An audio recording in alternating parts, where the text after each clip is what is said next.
Today we're doing the second set of notes from the quadratics chapter, and we're going to be talking about graphing in vertex form. So this is going to be our parent function. Whenever we talk about any shifts that we see today, we're always going to be comparing it back to this one right here. So I would definitely underline that, put a star, highlight it, whatever you need to do. So notice it gives you the equation that f of x is equals to x squared. And notice I give you x values, so we're gonna take these x values and substitute them into the equation. So I'll write the first one down, but I don't think we have to write them all down. I think we can figure out that answer in our head. So when I input a -3, I square it, I get a positive 9. When I input a -2 and I square it, I get a positive 4. When I input a -1, we get a positive 1. When I input a 0, 0 squared is 0. 1 squared is 1, 2 squared is 4, 3 squared is 9. So notice this problem doesn't come out right and tell you where the vertex is located. So one of the things that you should notice is that we see these y values repeating. So I see 1s, I see 4s, I see 9s. The only one that does not have a repeating value is this 0, 0. So that would indicate that that is our vertex. That's the only one that doesn't have a repeating value. So I'm going to draw my xy axis pretty close to the center. I'm going to put my origin towards the middle of my picture so that way I have enough room. So to plot some of these points, -3, 9 is not going to fit on my graph. You know what? I'm actually going to change that. Don't hate me. Sorry. I'm going to draw my y-axis down here. Now I have a little bit more room. So -3, 9 can fit right here. A -2, 4, -1, 1, 0, 0, 1, 1, 2, 4, and a 3, 9. So my vertex is at 0, 0. Your axis of symmetry is going to be going through the x part of the vertex. So my axis of symmetry is x equals 0. The domain is -infinity to infinity because this graph is going to go forever to the left and to the right. So remember, those are my two ends that are growing forever. And my range is going to be from 0 to infinity because that's also going to go forever. So notice now the equation says 2x squared. So now I'm squaring the number first and then multiplying by 2. So I'm going to go ahead and pause the video. You should pause it, fill in your table, and then resume once your table's filled in and check to see how you did. So here is your values. Notice it's the same y values as before. They just have been multiplied by 2. The 3/18s are definitely not going to fit on my graph, not enough room, but the -2, 8 will fit right here, and then I have -1, 2, 0, 0, 1, 2, and a 2, 8. And it's asking you how does this compare to your previous picture, and I would say it is more narrow.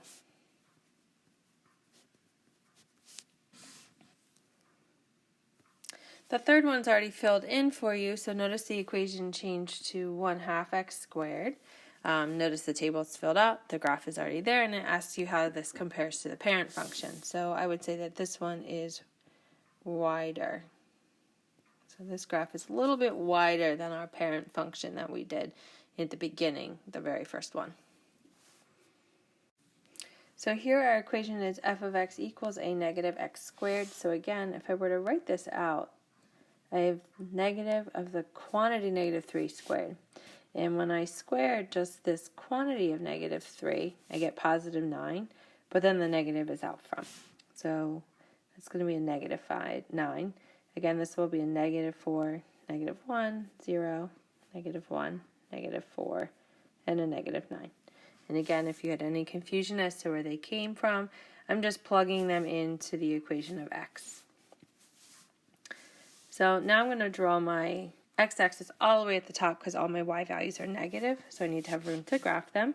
So the first one's -3, -9, then I have -2, -4, -1, -1, 0, 0, 1, -1, 2, -4, and a 3, -9. And this says, how does this compare to the parent function? We could say it's flipped over the x-axis. The more proper term we could use is reflect. So the word reflect means flipped over. So now we're going to add a number on the outside, add or subtract. So this equation says x squared plus 3. So again, we're going to take a moment. We're going to plug these values in for x, and we're going to find the matching y value. So let's write 1 down. So I have -3, the quantity squared, plus 3. So a -3 squared is 9, 9 plus 3. Oops, got ahead of myself. 9 plus 3 would give me the answer of 12. So I'm going to pause the video and fill out the rest of the table. You do the same. Hit play once you are done. So again, here is our table. The coordinates that go with the 3 and the 12 are going to be too large to fit, so I'm just not going to graph them. I can plot the -2, 7, and that will be right here. I have a -1, 4. I have a 0, 3. And then they just reflect over. And the question is, well, how does this compare to our parent function? So this whole graph shifted up by 3 units. The second one is already filled out for you, so notice again the table's there, the graph is there, and the question says, how does this compare to the parent function? So this was the equation, and the parent function was going through the origin of 0, 0. So this graph goes down by 2 units.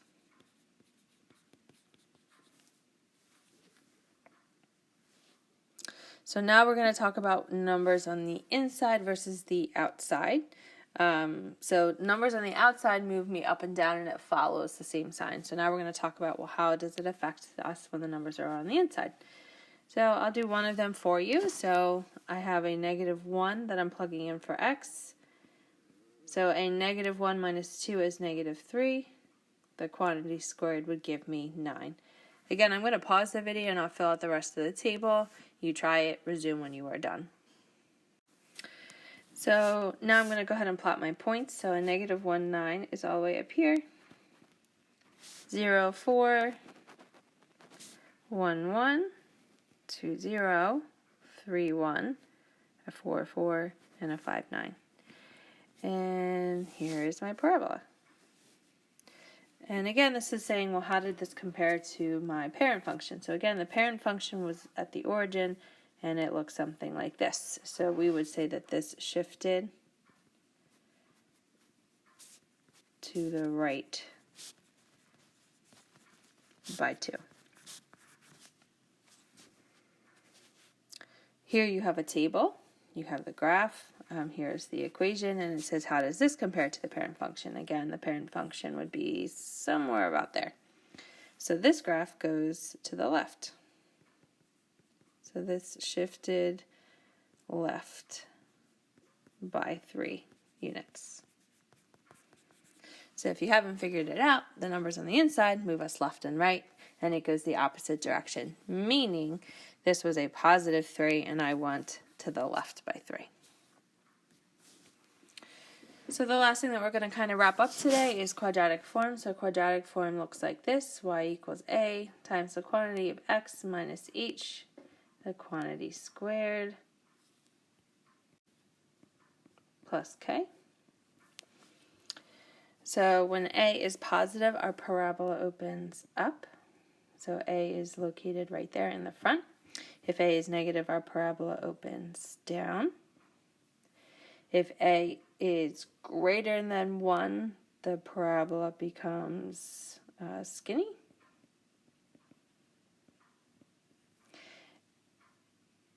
If the parabola is between, or if your a value is between 0 and 1, the parabola becomes wider.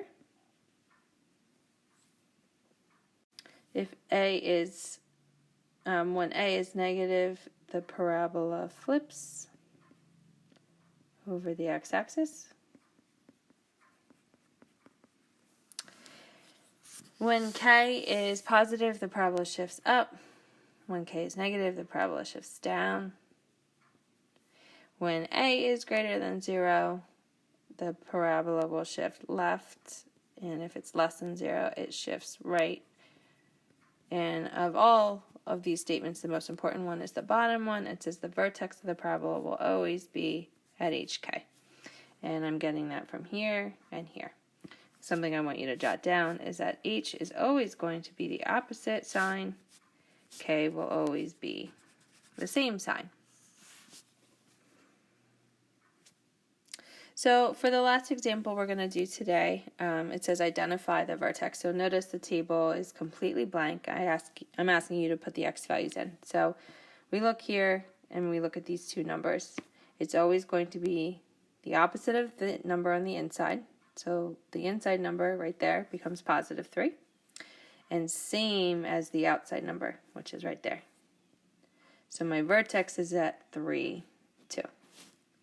And then it says pick x values at least 2 on one side of the vertex. So I'm going to go 2, 1. And on the other side of the 3, I would go 4, 5.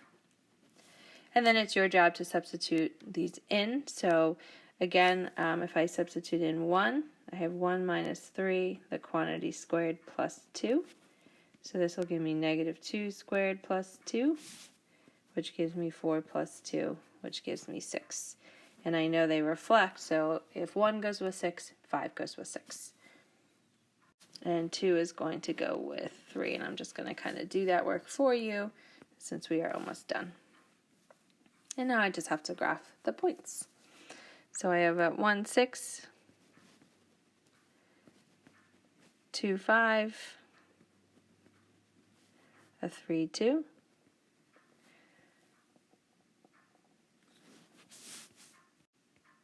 oh, just kidding. I plotted that point wrong. 2, 3. That looks a little bit better. A 3, 2. And then they reflect. There we go. And that is your picture.